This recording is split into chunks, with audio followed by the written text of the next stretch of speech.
Okay, we're back. What? Questions I got. Baruch Hashem. So we're back here in the work of Rabbi Tatz Bechira Chavshis, trying to understand how free will is going to work. And today we're going to tackle a question that I believe that we left off with last time. And he's speaking about this idea that Bechira, that free will, is almost like only really works when you're in a vacuum, when there's nothing pulling you in that direction, nothing pulling you in this direction, nothing's really impacting your decision. You are at a crossroads, so to speak. You have two choices that are in front of you, and you go deep inside of yourself to that place that's called the creator, who you are, of creating a moment of free will. And when you make that decision, the reason that it's free will is because you are free at that moment to choose whatever you want. And so we asked last time, well, how could you ever really be free to choose whatever you want when we are the conglomeration of everything that we become all of these years? We were raised in a certain way, our houses were run in a certain way, our character traits are a certain way, our strengths, our weaknesses are a certain way. Who influences us has an impact on us, what we've seen, what we've witnessed, what we've been a part of. All of those things, and how about all the other decisions that we made in our life? A person makes certain decisions in the right direction or the wrong direction, so that also has an impact and puts us in a certain way in which we're going to look at things. And therefore, when in the world is a person ever going to really make a decision that is true free will? Free will sounds like I dropped out of the sky, I have no connection to the world at all, to anything in my life, and now there's a decision in front of me. I don't know what's right or wrong, I don't know. So I'll go inside myself and I'll make a decision I'm free to make that decision. So basically the question is, how am I ever really free to make a decision? I should have so many things that are influencing me all of the time that there's always something that's jading my decision-making process, so it's not really me making a free choice. So he says like this. He says, Boror, it's clear. Ki nesunim rabim kodmu l'rega bechir. There are many there are many events, and there are many things that took place before this moment of bechir, before this moment of free will. And it would seem to be, as the question that we're asking, there are so many barriers that are getting in the way that it's obstructing our ability to really have free will. Well, it's like a double-edged, Hashem created us, as we said, to be people of free will. That's what makes us Tselem Elokim, that's what makes us godly. Hashem is a creator. He creates yesh ma'ayin, something from nothing. So we said that when we're choosing something that never existed before. Says Rabbi Tatz, is that true? Meaning, you're 50 years old, you're 60 years old, you're 70 years old, you've got a whole life that is standing in your way. And now you're trying to make a decision right now. There's so many things that are getting in the way of your being able to make a free decision that is predisposed of anything else. How do you have free will? Ulam, now he just brings in the notes over here, in the 4th chapter, we're still in chapter number 1, but in the 4th chapter, he's going to tackle this question in a deeper way, and he's going to explain it more, but right now he's giving like this. Ulam, however, Elo mishamshim ach livnois es hamazgeret sheti l'rakav alei tizbaza bechira. So he says, you should know that all of your previous life experience, up until this moment where you're trying to make a decision, they just create the masger, they create like or they build for you the how do you say masger in English? The what? Tools. It's like tools, but it creates for you. Tell you, I translated in his English book, work over here. The what? Cornerstones, they create for you the foundation, perhaps the okay, all good how you're saying it. It builds for you your outlook on life.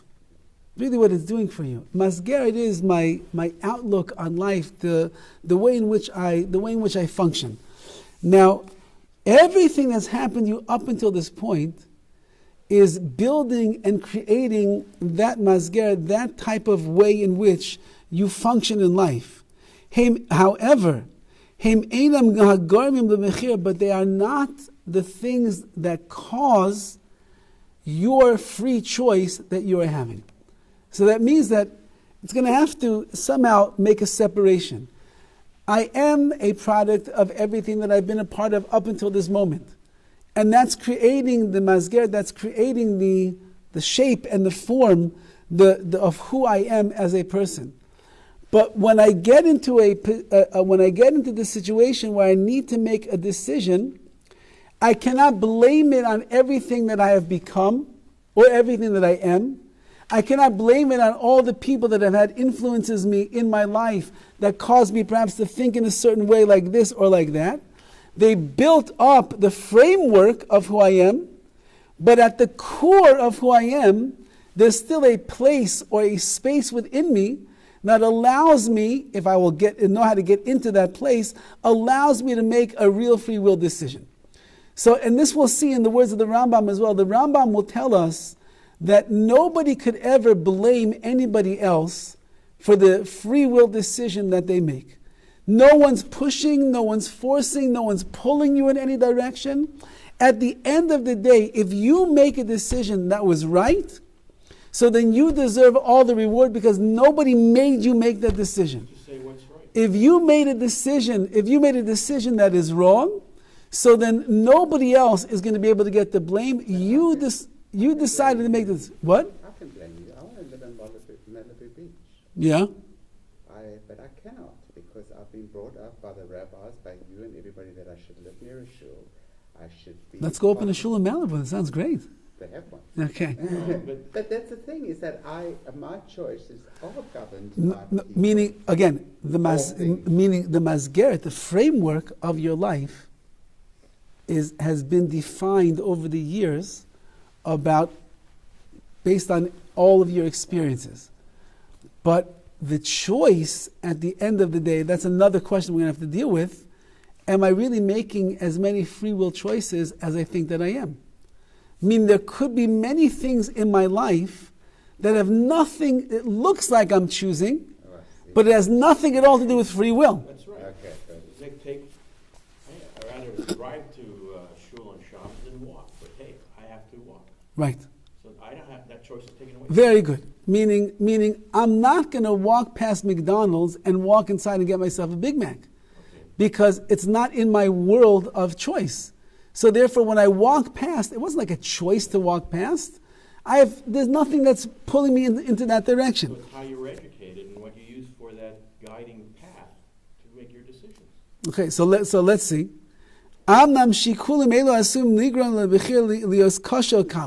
So what do all of the influences in my life do? What they do is either they make my decision-making process of free will difficult, or they make it easier. If I hung out in the shul for the last 15, 25 years of my life, so then I know it's not a challenge to keep kosher. It's not a challenge to daven as much as it was 25 years ago. It's not a challenge to not speak Lashon Hara as much as it was 25 years ago. But being in that environment has made it easier for me to make the right decision. So it's not that it's making the decision for me, it's either complicating my decision or it's making my decisions easier. Or maybe it will make it that it's completely undermining Bechira altogether, as we will see. And that's why not every situation that a person is in really gives you the luxury of having Bechira, of having free will. There are many things that we have been conditioned to do over all of the years, so that when I find myself in a certain situation which seemingly requires me to make a choice, I'm not making a decision. It's like a no-brainer. Meaning, Bechira, I'm assuming that he's going to speak about it, but Bechira, the way that Rav Dessler defines it is, Bechira only exists when you find yourself struggling to make the right decision. But where there is no struggle, it's just natural that I do this, It's natural that I do that. Even when you make the wrong decision, but if it's natural for you to make the wrong decision, there was no internal struggle at the time that you did it, so then that's not Bechira, that's not free will. Maybe the first time that I did the wrong thing, maybe I had the struggle and I did the wrong thing, I used my Bechira. Maybe even the second time that I did the wrong thing, I was struggling a little bit, I used my Bechira. By the third or fourth time already, there's no struggle. Yes? But we all travel through life with a different baggage. Okay. And what is the baggage? How you were raised, what experiences did you have? Correct. For somebody, the right thing and the wrong thing are different things. Because we look at life differently. You're right, exactly. I agree with you. And the right and wrong could be different in different That's right. times. Okay. It's totally, Something today could be wrong tomorrow. I said a few years ago, I asked a rabbi, is there any exemptions or thing when you're older to go to shul on Shabbos and to walk? If it's hot and it's difficult to walk? And he told me, no, there's no exemption. So then they built this shul here. Yes. And it's in the corner of my house. Baruch Hashem. So when I said, you didn't make an exception, God made an exception for me. He allowed them to build the shul here. See, Hashem taking care of you. But the people that were close to the other place.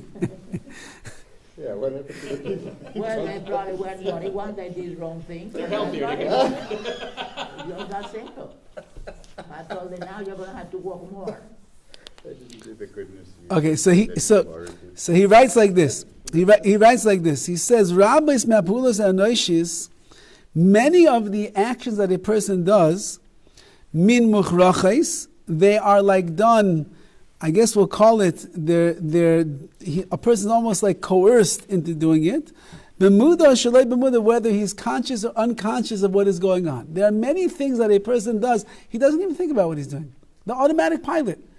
And whether you're aware of it or you're not aware of it, you're doing it, that's not Bechira. However, and therefore it's very clear, says Rav Tatz, that many things that you are doing in your life is not true Bechira, not true free will. Because, as Sam is saying, there's a lot of influences that a person has in their life, and they're just going about and doing it. Ulam, however, Yesh b'koichem shel b'nei adam livchar. You have to know that there resides within your abilities and your powers to make free will choices. Yesh namatzavam amsham bitui shel bechira choshis amitis. You will arrive at certain points in your life where the situation will require you to figure out how to make the right decision, and that will be the ultimate expression. That will be what? Must be to marry a woman. That is certainly one of them, but. That is certainly one of them, but again, remember, in every situation that you're going to have in life, if you know how to get into it, and you'll see where it is that it's not natural to do such a thing, so then that will leave you in the realm of Bechir, of making free will decisions. It's just like you are in shul, and when they say Kaddish, you are supposed to stand up. Okay. When I came here, and I didn't stand up. In Cuba, you only stand up if you're mourning. Okay. So a fellow from this shul came and told me, you have to stand up. I said, well, are you the shul policeman? I mean, you only stand up in Cuba, in an Orthodox shul, you only But that's their stand up. minhag. Their minhag in every shul. Okay. In Italy, they wouldn't let me sit for anything, for nothing. They made me stand the whole thing, Torah reading, the whole Torah reading. So you see, so different the yard. minhagim. It's very difficult for you sometimes to know what's right and what's wrong. It's Okay, not so- an easy thing. Life is not simple. Okay, let's see. Ulam. Gormim Rabbi Masin Lilchayitz Echa Keneged Hasheni B'Tahalich Shemovel L'Taitzah. So it says Rav Katz that there are many pressures on all sides, and there's competing options that's going on with a person when it comes to Bechira. And when a person gets to that place of Bechira, of choice, he'll be able to put all the variables into some kind of in the perception that he has, and then he'll choose upon himself to make that decision. Ulam berega Bechira atzma, hakivon sheboi boicha ratzon aloich einoi toitza shel oisem mishnanim. Once you get in that place of real Bechira, of real free will, we'll have to see how we're going to actually get there. So then it's all up to you. It's not the influence. It's not the impact. It's not all the previous experiences. Now, all of that might have created for you, or might have formed for you and shaped for you a certain approach to life. But you can't blame the approach to life that you have built for yourself, or that Hashem even destined for you, if you do the wrong thing. Which means once that you get into a place where you realize you have to make a decision, right and wrong, we'll have to speak about what is right and wrong, what is appropriate, inappropriate, and the like. So then you're holding by the world of Bechira. Who taitze rak shel atzmai, you're creating in and of yourself. Yechida shel anitin leperek legarmim, adam beichu, adam beire. A person who knows how to choose, he is the adam beire. He's the one who knows how to create. And that's really what we're going to keep speaking about over this idea that a person who is making a free will decision, he's creating a moment in his life that never ever existed before. So you're the creator, just like HaKadosh Baruch Hu. Okay, to be continued. There is a lot to say on this topic, and we'll continue next time. Be'ez Hashem. Thank you.